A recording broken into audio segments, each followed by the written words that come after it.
Well, today's going to be different. Usually we bring you a stack of articles, maybe a book or two, and we sort of synthesize a topic that's buzzing in the news. But today, the stack on the table is, how do I put this?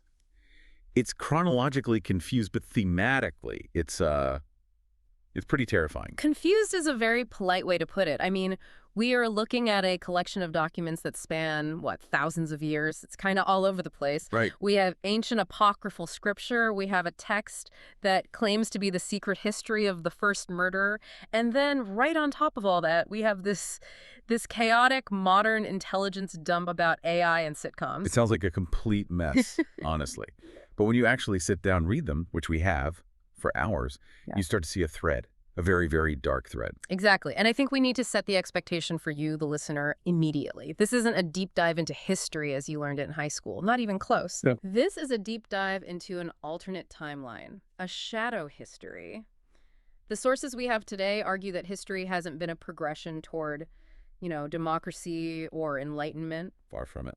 They argue that human history has been a consolidation of power by what one of our texts calls clandestine organizations. And we are not talking about political parties or corporations here. I mean, that's part of it, but the root is deeper. We're talking about bloodlines. We're talking about, well, entities that view themselves as fundamentally different from the rest of humanity. Precisely. If we take these sources at face value, and for the next hour, that is exactly what we are going to do, we are looking at the architecture of a prison. A prison. A planetary one. A prison built thousands of years ago in a city called Enoch, expanded by an empire symbolized as a giant eagle, and it's currently being digitized by military-grade AI. Okay, so let's introduce the witnesses for the prosecution, so to speak. First up, we have the Book of Nod. A very controversial text, to say the least. It presents itself as the autobiography of Caine. Cain as in Cain and Abel. Yes, the biblical Cain. But in this version, he isn't just a wandering exile. He is the first king, the first of the kindred. It lays out the whole mythology of a race of predators who rule from the shadows. Then we have two Esdras and the Apocalypse of Peter. These are apocryphal texts, so writings that were excluded from the standard Bible for one reason or another. Two Esdras contains this incredible vision of a massive eagle that dominates the entire world, which many scholars interpret as the ultimate Western Empire. And Peter. Yeah. Well, the Apocalypse of Peter gives us a guided tour of hell that is so specific, so granular in its punishments, it makes Dante's Inferno look like a children's book. And finally, we have what we're just calling the text, this modern anonymous intel dump that tries to tie it all together with things like karmic disclosure, Luciferianism, and I still can't believe I'm saying this, the cast of different strokes. It's a lot, I know. But the mission today is to connect these dots. We're going to try to trace the line from the first city of Caine all the way to the New World Order of the 21st century. Okay, so let's wind the clock back, way, way back. Before Rome, before Egypt, before Samaria even. Let's talk about this first city. Most of us, we know the Genesis story. Cain kills Abel out of jealousy. God puts a mark on him. He wanders the earth. End of story. That's the Sunday school version, the children of Seth version, if you will, which is a term we'll come back to. But the Book of Nod offers a completely radically different perspective. How so? It frames the murder not as a simple sin of passion, but as a transaction, a sacrifice, a deeply misguided one, but a sacrifice nonetheless. Right, I remember this part. In the text, Cain believes that to be truly close to the one above, as he calls God, he has to sacrifice what he loves most, his crops, his hard work. They weren't enough, so he sacrifices his brother. And the result isn't just exile, it's a transformation. Cain is cast out into the land of Nod, into the darkness, and this is where the narrative shifts from being, a biblical retelling to something else entirely, something occult. He meets Lilith. Lilith, the legendary first wife of Adam, the one who refused to be subservient. In this text, she is described as the one who gained freedom in the darkness. She finds Cain when he is freezing and starving, on the verge of death. But she doesn't just, give him a blanket and some soup. She initiates him. I have the passage here. It's pretty potent. Cain asks her how she can survive in this wasteland, how she has clothes, fire, a home, and she tells him, I am awake. I see the threads that spin around you. I make what I need out of power. Power! That's the key word for this entire deep dive, really. She offers to awaken him. And the ritual is visceral. It's primal. She cuts himself with a knife of flint. She bleeds into a wooden bowl, and she tells Cain to drink. This is the moment, according to this lore, that the entire hierarchy of the world was broken and then rebuilt in a new, darker image. Caine drinks the blood, and he describes falling into an abyss. And listen to the description of what happens when he wakes up. It's not just that he feels better or stronger. He says, I had new strength. I could move like lightning. I could borrow the strength of the earth. I could command respect. Command respect. That's such an interesting power. It's not just physical strength. It's a kind of psychic domination. It's charisma. It's the ability to make people obey. Exactly. This is the origin story of the elite in this worldview. They aren't just rich people or powerful people, they are kindred. They have been, let's say, biologically or supernaturally altered to be apex predators in human society. Caine becomes the first ruler, he becomes the lawgiver. And he builds a city, Enoch. Now, compare this to the historical view of early civilization.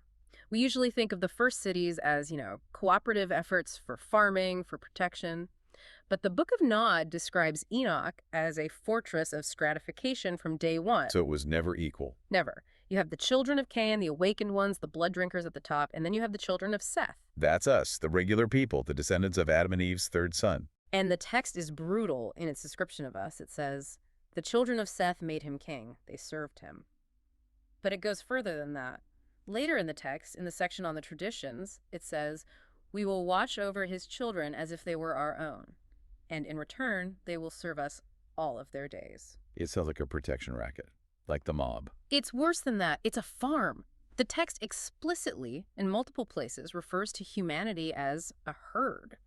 We are a resource to be managed, to be fed upon, and to be controlled. This establishes the fundamental dynamic of this shadow empire. It's not a government of the people by the people. It's a management system for livestock. And Caine wasn't just a ruler. The text describes him as a sorcerer. But even he wasn't immune to manipulation. I want to talk about the story of Zillah and the crone, because I feel like this explains the mechanism of control better than anything else in the book. Yes, this is a crucial part of the text.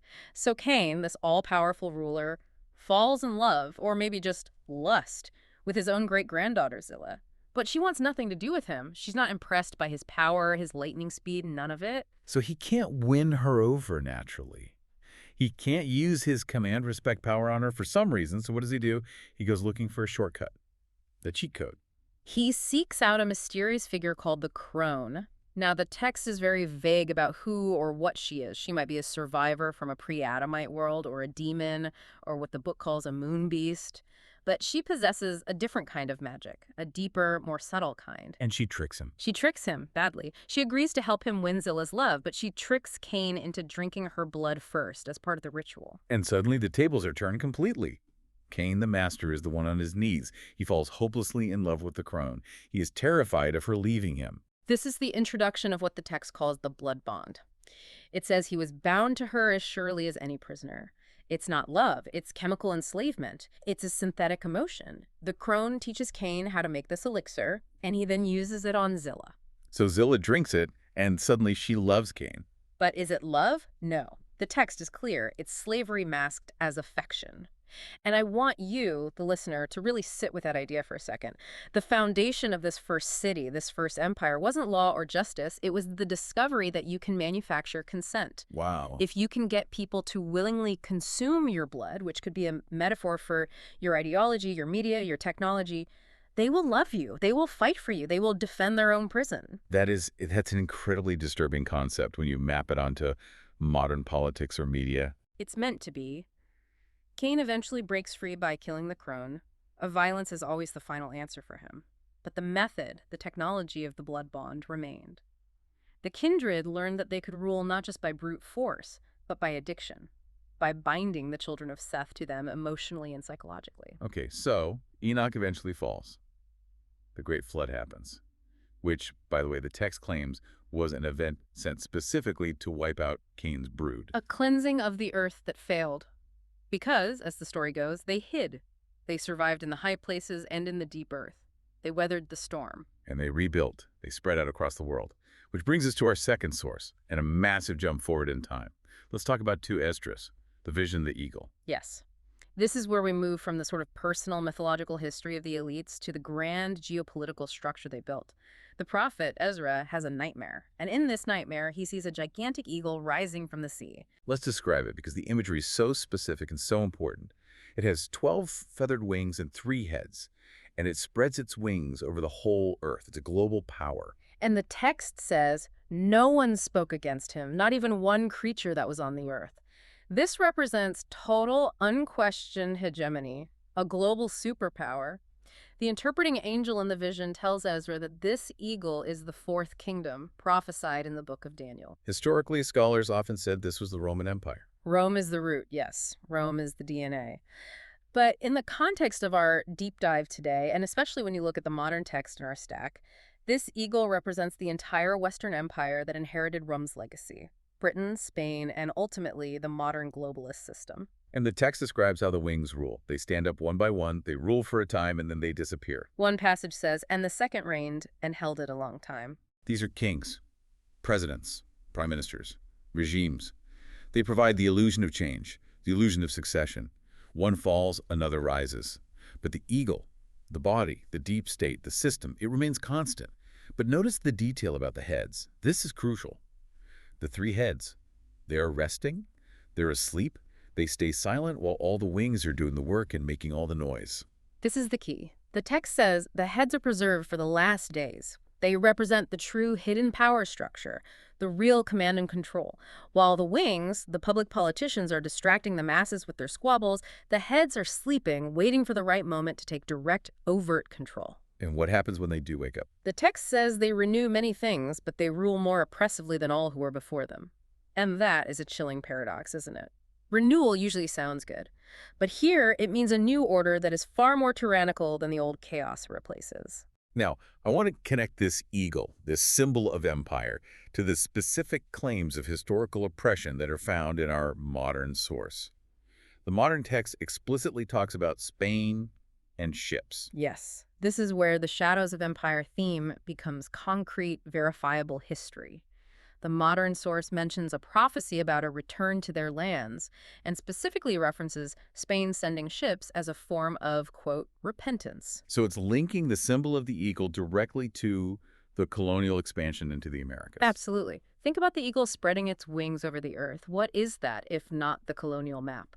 The British Empire, the Spanish Empire, the Portuguese, and who were they spreading their wings over? Who'd they find in these new lands? This brings us to the legend of Arzareth, which is also in 2 Esdras. There's this fascinating story about the 10 lost tribes of Israel who were taken captive by the Assyrians but decided to leave the multitude of the heathen.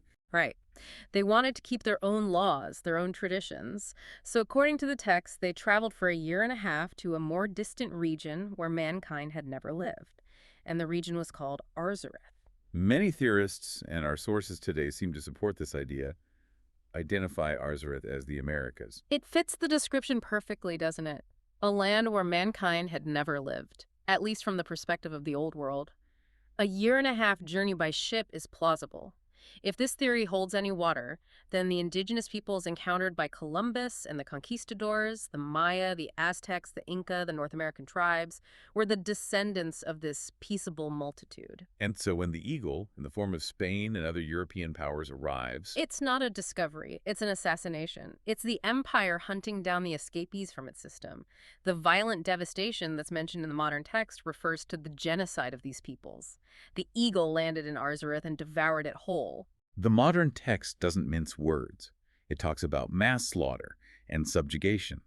It frames the entire colonial project not as bringing civilization or spreading religion, but as a deliberate destruction of a sophisticated civilization that was already there and perhaps had a right to be left alone. And that completely reframes the current geopolitical situation, doesn't it? The modern source suggests that we are at the end of a very long, very painful cycle. A cycle where the eagle is finally being called to account for what it did to Arzareth.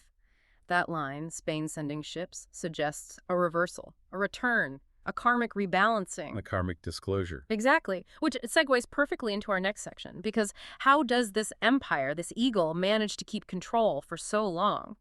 How do you keep the children of Seth in line for thousands of years without a constant bloody rebellion? You program them. You program them from birth. Let's talk about the modern New World Order, and this concept of Luciferian control that Yeah. we find in the modern Intel text. Because this is where things get, well, they get really weird. They get weird, but they follow a perverse kind of logic. The source claims that the ruling elites follow a Luciferian philosophy when it comes to truth and lies. Explain that.